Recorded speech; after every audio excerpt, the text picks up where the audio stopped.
दलित और मुसलमान, दलित और मुसलमान, अरे तो 30% हो रहा है। ये टर्मिनोलॉजी या ये तरीका जो है, ये स्लोगन गलत है, ये सही नहीं है, ये हमने डिस्कार्ड किया हुआ है। ऐसे आइडियल वालों की नहीं होनी चाहिए जो वर्ण सिस्टम का समर्थन करते हैं। दलित टर्मिनोलॉजी केवल शेड्यूल कास्ट के लिए यूज होती है। अंग्रेजी में लिखा इंडिया और इंडिया का ट्रांसलेशन करके संविधान में लिखा भारत। मैं लॉ एंड ऑर्डर मेंटेन करने की बात जानता हूँ, समझता हूँ क्या। मैंने कहा एक बार तो गुजरात में अरेस्ट कर लिया था, तो रात भर में तो सारे देश के पुलिस चौकी के पास लोग इकट्ठा हुए थे, उन्होंने किया, बराबर किया। अभी करो ना, आज करो ना। तो आप बहुत ज़्यादा पॉपुलर हो गए हैं। मैं आपको क्या, गांधी जी अकेले होना चाहिए पॉपुलर? कई जगह जब हम लोगों को, पुलिस वालों ने ऐसा करने की कोशिश की तो हमने भारत बंद से जवाब दिया, तो उनको पता चला कि ये तो ज़्यादा नुकसान हो गया।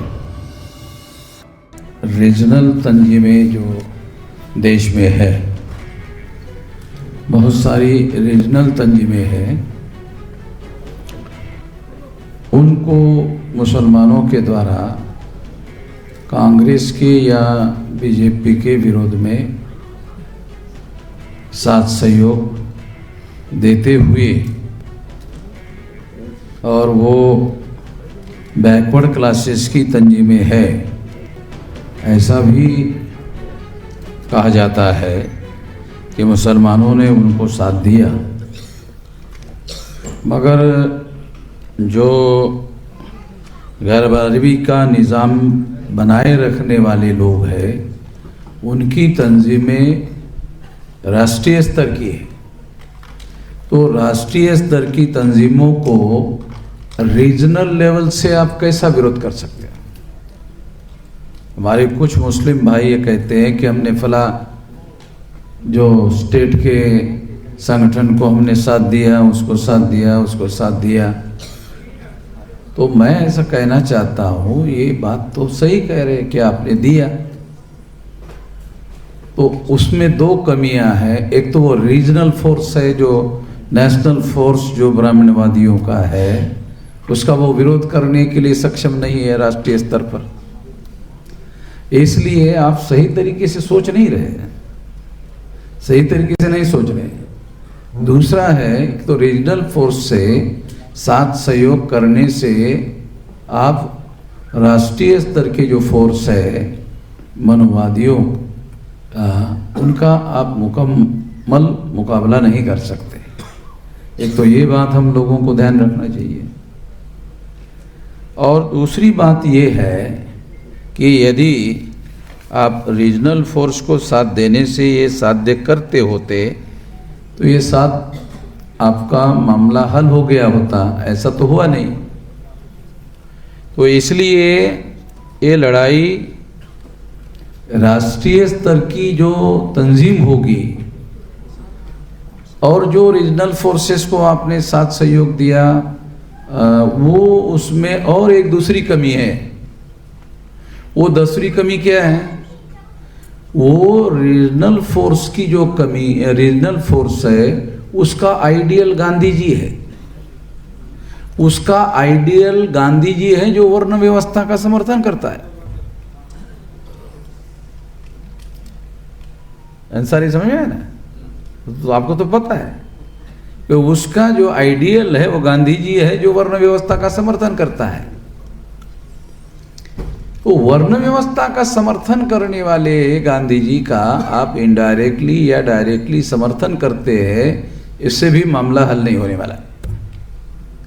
इसलिए मुस्लिम्स लोगों को मैं ये सलाह देने के लिए कह रहा हूँ कि आपको तंजीम राष्ट्रीय स्तर की होनी चाहिए और वो तंजीम ऐसे आइडियल वालों की नहीं होनी चाहिए जो वर्ण सिस्टम का समर्थन करते हैं। वो ऐसे व्यवस्था का आप समर्थन करेंगे तो आप उस जाल में उलझ जाओगे, फंस जाओगे। तो आपको ऐसे तंजीमों का संगठन समर्थन करना चाहिए जो समता, स्वतंत्रता, बंधुता और न्याय पर आधारित समाज और राष्ट्र का निर्माण कर सके, जो भारत के संविधान के प्रियम्बल में है। कोई नई बात तो हम कह नहीं रहे।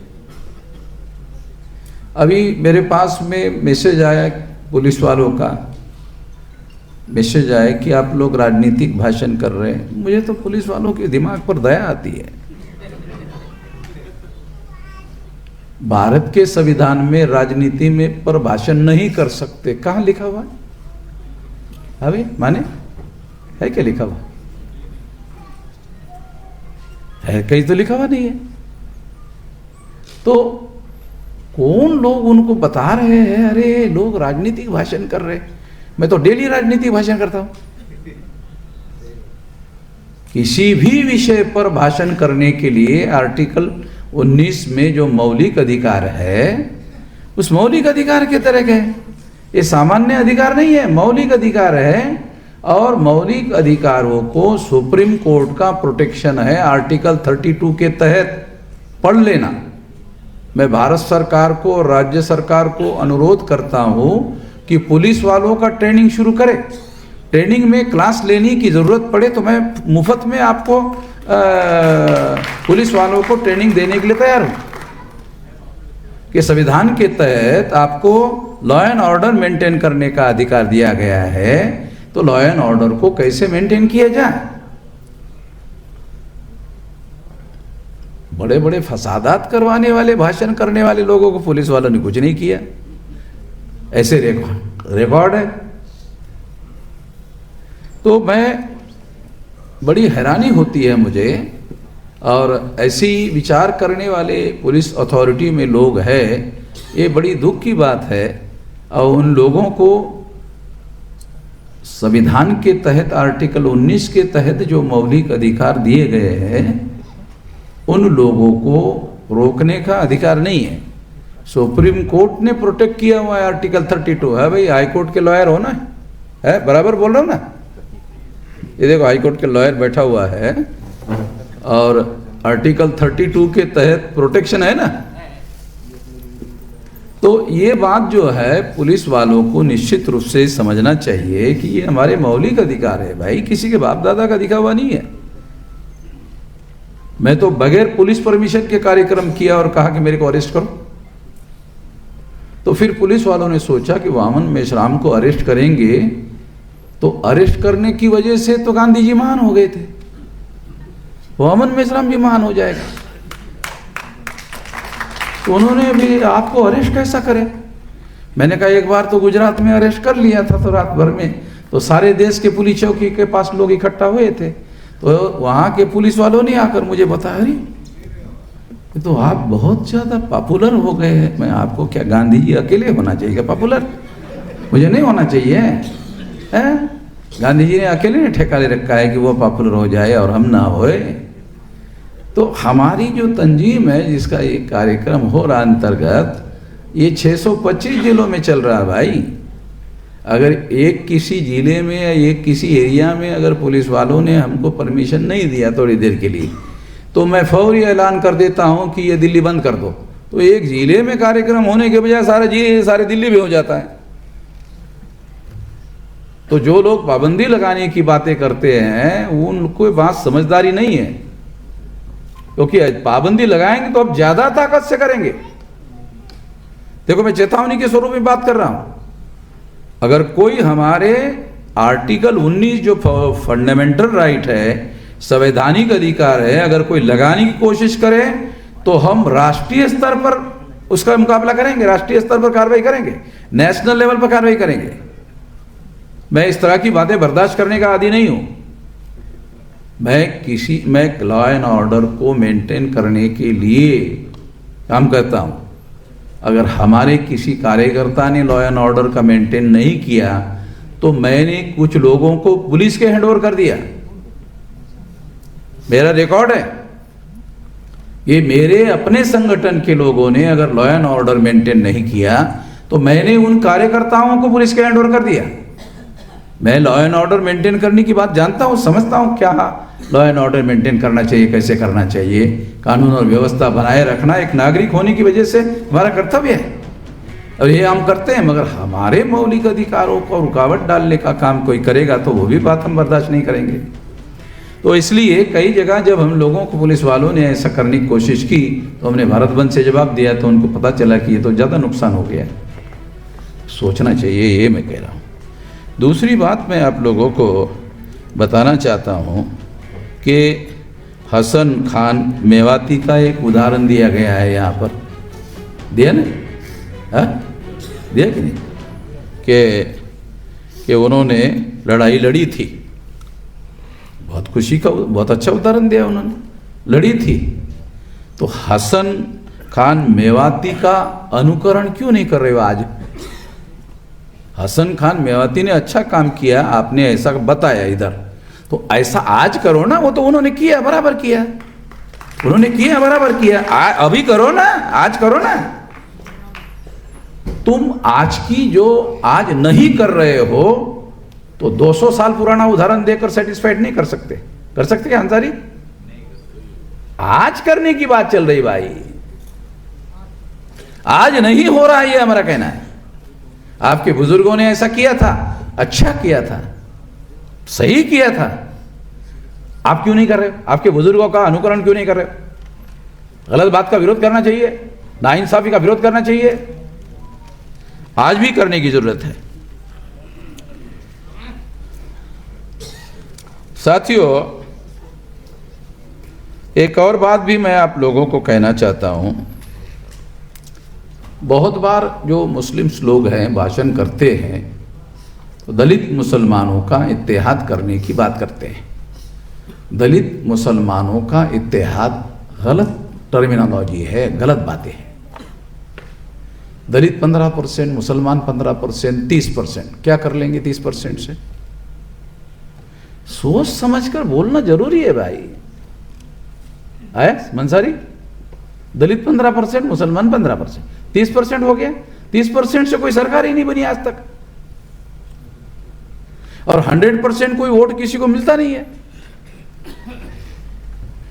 हम बामसेप में ये सारा बहुत ज्यादा सोच समझने के बाद एससी और एसटी 22.5%, दलित टर्मिनोलॉजी केवल शेड्यूल कास्ट के लिए यूज होती है, तो एससी और एसटी 22.5% और 15% मुसलमान, कितना हो गया? 37%। तो 37% से भी काम नहीं चलेगा, ये हम लोग मुकम्मल कामयाब नहीं हो सकते। तो इसलिए प्लान बनाया एससी, एसटी, ओबीसी, ये तीनों को मिलाकर ये आंकड़ा बनता है 74.5%, और माइनॉरिटी को मिला दो तो ये आंकड़ा बनता है 85%। तो मुस्लिम भाइयों को जो भी स्टेज पर बोलते हैं वो बोलते वक्त कॉन्शियसली बोलने का अनुरोध करूंगा कि एससी, एसटी, ओबीसी को क्यों छोड़ रहे?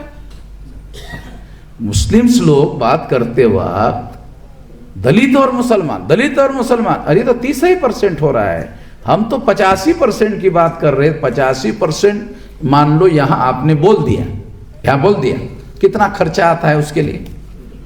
85 बोलने का ज्यादा खर्चा आ रहा है। तो 30% बोलने को जितना खर्चा आपकी जबान लगाती है, 85% को भी उतना ही खर्चा आ रहा है। तो मुझे ये लगता है कि ऐसी कमजोरी क्यों होती है? आइडियोलॉजी की कमजोरी की वजह से ऐसा होता है। क्या करने से क्या हो सकता है, इसका कैलकुलेशन अगर हमें जमीन पर करने की तो बात दूर की बात है, हमें कागज पर भी ठीक से समझ में नहीं आ रहा है। अरे पहले कागज पर देखो करके, फिर जमीन पर कर सकते हो। कागज पर करके देखो कि कागज पर ऐसा करने से क्या हम मुकम्मल कामयाब हो सकते हैं? नहीं हो सकते। तो इसलिए ये 85% का बनाया गया है। ये दलित मुसलमान का इत्तेहाद करने से नहीं होने वाला। ये टर्मिनोलॉजी या ये तरीका जो है, ये स्लोगन गलत है, ये सही नहीं है। ये हमने डिस्कार्ड किया हुआ है। बामसेप बनाने के पहले का ये जुमला है। ये बामसेप बनाने के बाद में ये 30% नहीं 85% को लेकर चलने का मामला है। तो 85% के एरिया में जब हम काम करते हैं तो ऐसे लोग जो है हमारे साथ हैं, काम कर रहे हैं, और उनको साथ में लेकर हम लोग इस बात की लड़ाई आगे लड़ सकते हैं। और ये बात हम लोगों को निश्चित रूप से लड़ना चाहिए। बाबा साहब अम्बेडकर ने जब देश के नाम संविधान में लिखने का मामला आया तो उन्होंने अंग्रेजी में लिखा इंडिया और इंडिया का ट्रांसलेशन करके संविधान में लिखा भारत। तो मुस्लिम्स लोग जब तकरीर करते हैं तो हिंदुस्तान हिंदुस्तान हिंदुस्तान हिंदुस्तान कहते, आरएसएस की बात क्यों करते रहते हो भाई? आरएसएस हिंदुस्तान बनाने में लगा हुआ है और आप पहले ही बना चुके हैं। आरएसएस कोशिश करने के बाद भी नहीं बना पा रहा है। इतना बड़ा संगठन बनाया, 100 साल होने को आ रहा है, मगर वो हिंदुस्तान और हिंदू राष्ट्र बना नहीं पाया। मुस्लिम लोग पहले ही बना चुके हैं। कितनी गड़बड़ वाली बात है, मुझे तो डर लगता है। अरे भाई, मैं आप लोगों को बहुत सारा कैलकुलेट करके समझा रहा हूं। लोकतंत्र में चाकू छुरी बंदूक गोली का उपयोग नहीं कर सकते हैं। परिवर्तन के लिए शब्द को हथियार बनाया जाता है, तो कौन से शब्दों का उपयोग करना चाहिए?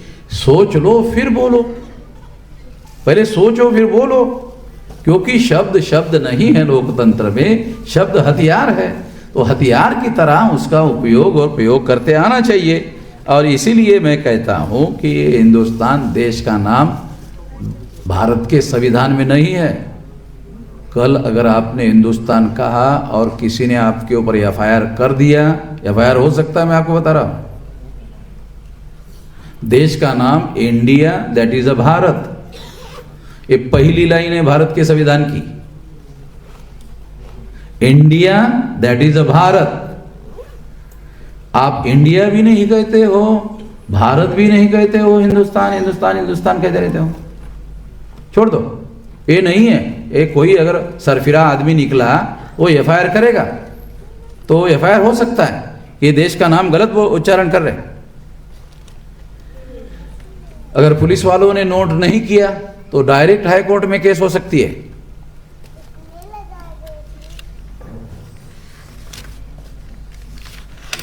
एक बात कहकर समाप्त कर देता हूं। मुस्लिम लोग कहते हैं भारत देश सबका नहीं है, फिर कहते हैं सबका है। दो दो बातें होती हैं। मैं कहता हूं ये भारत देश, अगर आप कहते हो, सोचा क्या सबका है, तो फिर ब्राह्मण का भी हो जाएगा ना। हो जाएगा कि नहीं हो जाएगा? फिर इमीडिएट कहते हो नहीं उसका डीएनए विदेशी है। अरे तो सोच समझ कर क्यों नहीं कहते हो भाई? विचार पूर्वक कहना जरूरी है। तो भारत सबका नहीं है, मूल निवासियों का है। कुछ और लोग भी यहाँ रह रहे हैं, वो विदेशी है। ऐसा विस्तार से बोलते आना चाहिए। अगर कोई डर लगने वाली बात है तो जैसे दूसरे लोग हनुमान चालीसा पढ़ने के बाद डर खत्म हो जाता है उनका, हनुमान चालीसा पढ़ते तो उनका डर खत्म हो जाता है। तो जब भी कोई डर आ जाए इस तरह का, मेरा नाम लेना, किसी का नाम लेने की जरूरत नहीं। हनुमान फनुमान का नाम लेने से कुछ नहीं हो। मेरा अकेले का नाम लेंगे ना मेरे अकेले का भी नाम लिया तो सारा डर खत्म हो जाएगा, कुछ नहीं होगा। तो साथियों, आप लोगों को साइकोलॉजिकल वारफेयर देश में चलाया जा रहा है। इसके प्रभाव क्षेत्र में मुस्लिम लोग ज़्यादा है। साइकोलॉजिकल वारफेयर में डर पैदा किया जा रहा है। तो आप लोगों को अपने अंदर से डर निकालना है। तो आपको SC ST OBC के साथ मिलकर आप काम कर रहे हैं तो साइकोलॉजिकल डर खत्म हो जाएगा। हम तो 85% लोग साथ हैं, आपका साइकोलॉजिकल डर जो है खत्म हो जाएगा। अगर समस्या साइकोलॉजिकल है तो इलाज भी साइकोलॉजिकल होता है।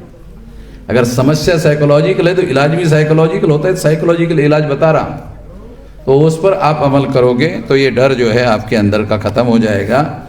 और जितनी तेजी से मुस्लिम SC ST OBC के साथ हर जगह जुड़ेंगे तो आपके सिक्योरिटी की और सेफ्टी की जिम्मेदारी मैं गारंटी से आपको बताता हूँ। SC ST OBC के साथ जुड़ोगे, आपकी सेफ्टी सुरक्षा की जिम्मेदारी हम लेते हैं ऑल इंडिया में। हेलो, धन्यवाद।